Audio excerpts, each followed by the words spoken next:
So today's service, as you know, is about waiting, and I got to practice waiting just a few minutes ago. I usually print out hard copies of the service script for people who are hard of hearing, and I put them on the counter in the foyer. And this morning I forgot and remembered just in time at 9:59, and then I had to sit and wait for the computer to boot up, and wait for Google to launch, and wait for, anyway, long story short, there was a lot of waiting involved. The scripts are available for those of you who appreciate having them. They're printed and in their normal spot in the foyer, so please feel free to go get one. Now, of course, we're talking about waiting because we're currently in the season of Advent. And the focus of Christian practice during this season is on waiting. While Unitarian Universalists grow out of Christian roots, our hopes and expectations have gotten bigger and messier through the years, kind of like our faith. But I find great value in celebrating Advent. This focus on waiting provides for me a necessary balance to the frantic pace of the season. It's a moment to pull back from movement into stillness. Will you breathe with me? Deep breath in. Pause. Deep breath out. Let's do that again. In. Pause. Out. I don't know about you, but when I do that, I feel my shoulders go down, I feel my heart rate slow, and I feel my spirit come back to my body so that I can be fully present. Yeah. Advent, the practice of waiting, is like that moment of pause. We know the exhale is coming. We know that inhale is leading us somewhere, but we're content to wait, to hold for a moment, and then to relax into what comes next. It takes discipline to wait. We have to resist the impulse to try and figure things out or make things happen. We have to sit with our discomfort of not knowing for sure what to expect. And we have to let go of attachment to outcome. While we're waiting, we let go of control. We stop trying to influence or manipulate. We allow life to unfold. The only thing we get to choose as we wait is our attitude. Do we wait with dread or with curiosity? Do we wait with pessimism or optimism? Do we hold onto our plans and goals tightly, or do we loosen our grip? These are the kinds of questions we'll reflect on together today as we consider the invitation of Advent to wait with hope and joy, peace, and love.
confession, I am really, really not a patient person. I've been known to put my groceries back rather than wait in a really long line. And I have to be really careful about starting a book, because if it's good, I can't put it down. I have to read all the way to the end to find out what happened. And if I really don't have time to do that, I have been known to skip to the ending, although I really try hard not to. But the thing is that waiting is a part of life. Things unfold. And in life, none of us have the capacity to skip to the end. We don't get a crystal ball. And so, like any other part of life, it's worth thinking about waiting. And it's worth choosing deliberately the way we wait, the attitude we hold. There are ways to wait that are helpful, and there are ways that are not, or less helpful. For example, waiting with dread, waiting for the other shoe to drop. Any of us do that? So what that does is it keeps us anxious and afraid. As I've said before, our brain doesn't differentiate between real and imagined threats. So what happens when we wait with dread is that we only have access to our emergency threat management system with the 3 limited options of fight, flight, or freeze. Fight, flight, freeze. And these are great options when the threat is an animal that's about to eat you. They're less helpful when the thing we're dreading is a medical bill, say.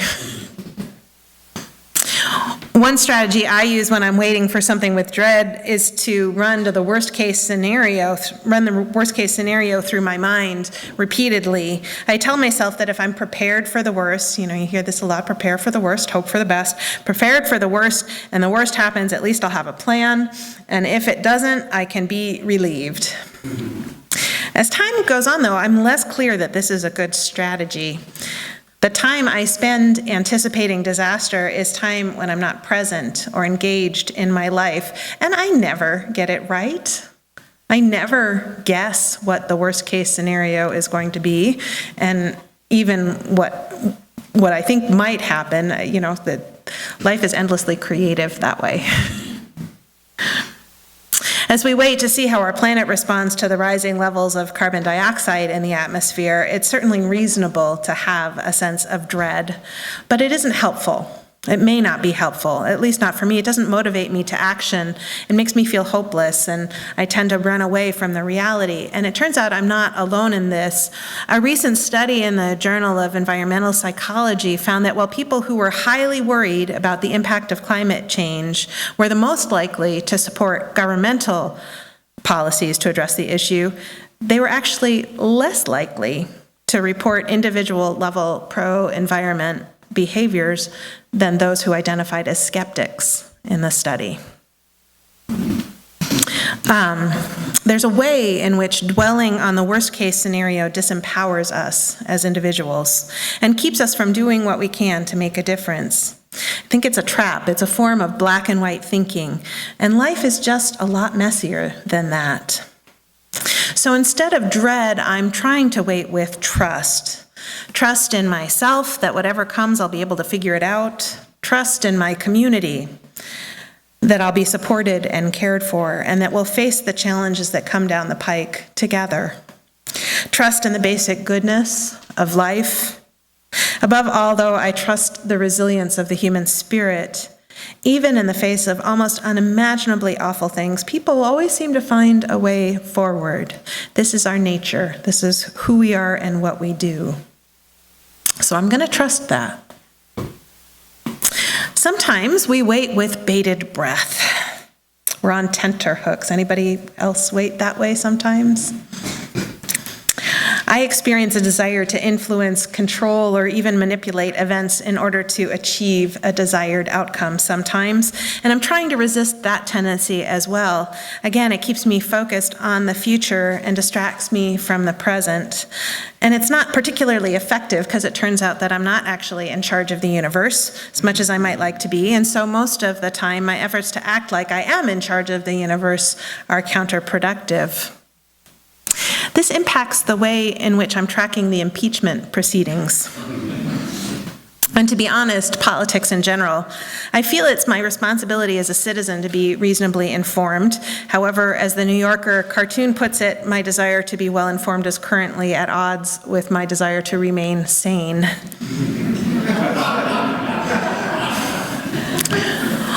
Over and over again in the past several years, we've watched our elected leaders put partisan politics ahead of the common good, basic decency, justice, and the central values of our democracy. I don't care who you voted for. Anyone with a conscience should be horrified at the story of a 16-year-old boy dying of the flu in a detention center.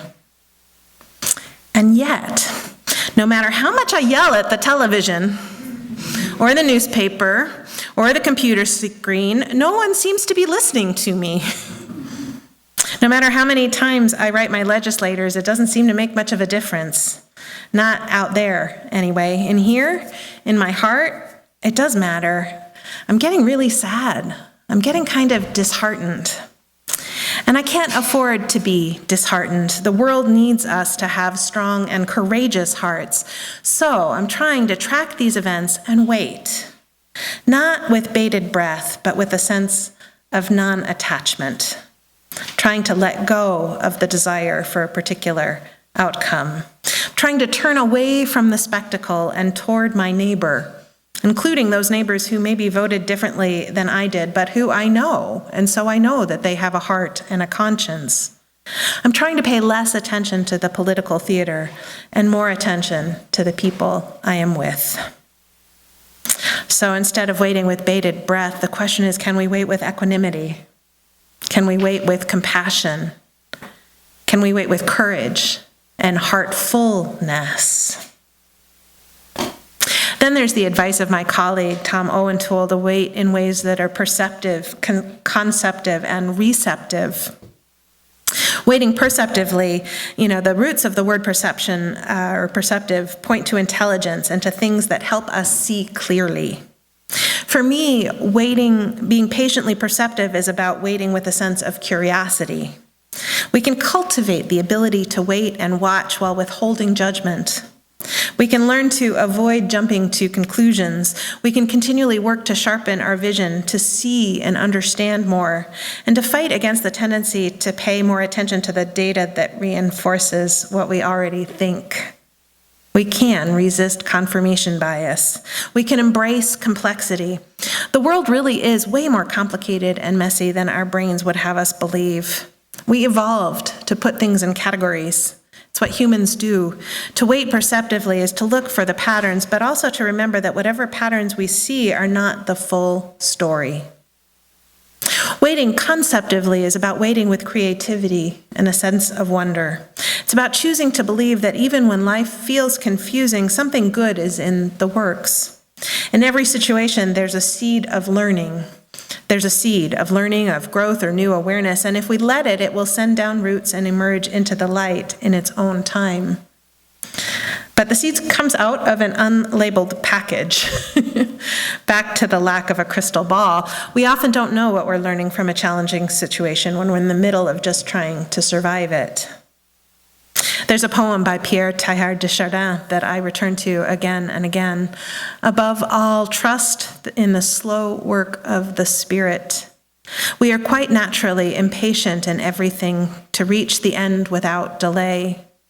We should like to skip the intermediate stages. We're impatient of being on the way to something unknown, something new. And yet it is the law of all progress that it is made by passing through some stages of instability, and that it may take a very long time. And so I think it is with you. Your ideas mature gradually. Let them grow. Let them shape themselves without undue haste. Don't try to force them on as though you could be today what time, that is to say, grace and circumstances acting on your own goodwill, will make of you tomorrow. Who can say what this new spirit gradually forming within you will be? Waiting receptively is about maintaining an attitude of radical welcome. We talk about how we want our building to support our vision of being a radically welcoming community. Part of that involves personally being radically welcoming to life. including the twists and turns that surprise us and the pitfalls that challenge us, even the things that push us to our breaking point. Can we receive it all as a gift, as a blessing? My friend Sandy has helped me learn to do this. Every time I would come to her full of angst and frustration, she'd listen and sympathize and support, and then she'd ask, "Where's God in this?" Which in our relationship is shorthand for, where's the opportunity for learning and growth? Where's the blessing or the gift? Over time, she got me so well trained, she didn't even have to ask. As my recitation of my woes wound down, I'd do it myself. I know. Where's God in this? The truth is that it's been a very useful discipline, and over time I've come to trust, and there's that word, trust again, that there really is a gift in every situation. It's like the old joke about the two princes with radically different natures. One boy was always happy, always full of enthusiasm and anticipation, and the other was worried and fearful and negative, always sad, miserable. And their mother, the queen, wanted to even things out, so she had the sad boy shut in a room with all of their favorite toys and activities, and the happy boy got locked next door in a room full of horse manure. After a day, she opened the first door. The pessimist was crouched in a corner crying, and he'd been too afraid to play with anything. He was concerned that he might break it, that he might hurt himself. She sighed and went to go check on his brother, who wasn't immediately visible, but who soon wiggled forth out of the pile of poop, a huge grin on his face, saying, "I figured with all the poop there had to be a pony in here somewhere."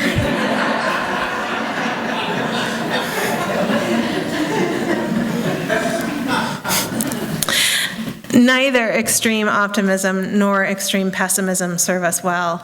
I love this piece by my colleague, the Reverend Victoria Safford. Our mission is to plant ourselves at the gates of hope, not the prudent gates of optimism, which are somewhat narrower, nor the stalwart, boring gates of common sense, nor the strident gates of self-righteousness, which creak on shrill and angry hinges. People cannot hear us there. They cannot pass through. Nor the cheerful, flimsy garden gate of everything is going to be all right, but a different, sometimes lonely place of truth-telling about your own soul, first of all, and its condition. The place of resistance and defiance from which you see the world both as it is and as it could be, as it will be. The place from which you glimpse not only struggle, but joy in the struggle. And we stand there beckoning and calling, telling people what we're seeing, asking them what they see. With our lives, we make our answers all the time to this ravenous, beautiful, mutilated, gorgeous world. She's calling us to wait actively, cooperatively, collaboratively. We need to remember that what we are waiting for. And it's not a verdict or election results or even to know the end of the story. What we are waiting for is a world with justice and peace, a world that is worthy of our children. This is a fierce waiting, a waiting that holds fast to our vision, to our values. And it's this waiting in particular that Advent is all about. For Christians, the birth of the baby Jesus marked the beginning of the end of the empire. His life was meant to bring about a new way of being based on compassion and mercy rather than power and might. All these years later, we're obviously still not there yet. But each year, we affirm the fact that we haven't given up, that we're getting a little bit closer, that we are still waiting, we are still choosing to believe that peace is possible. We wait together in solidarity with people the world over of all faiths who still believe in the dream and who work to make it manifest in the world, however imperfectly. We wait with and for hope, trusting that whether or not the dream ever comes to be, our choice to believe it makes our lives bearable. We wait with and for love, trusting that the path forward involves all of us learning to love one another, all of us learning to love all of us and ourselves more fully, more courageously. We wait with and for joy, trusting that our capacity to embrace beauty and wonder in our lives will empower us and inspire us to act for justice. And we wait with and for peace, deep and unconditional acceptance, trusting that the process of collective evolution will continue to unfold and that we are irrevocably a part of that process. So be it, and so may it be.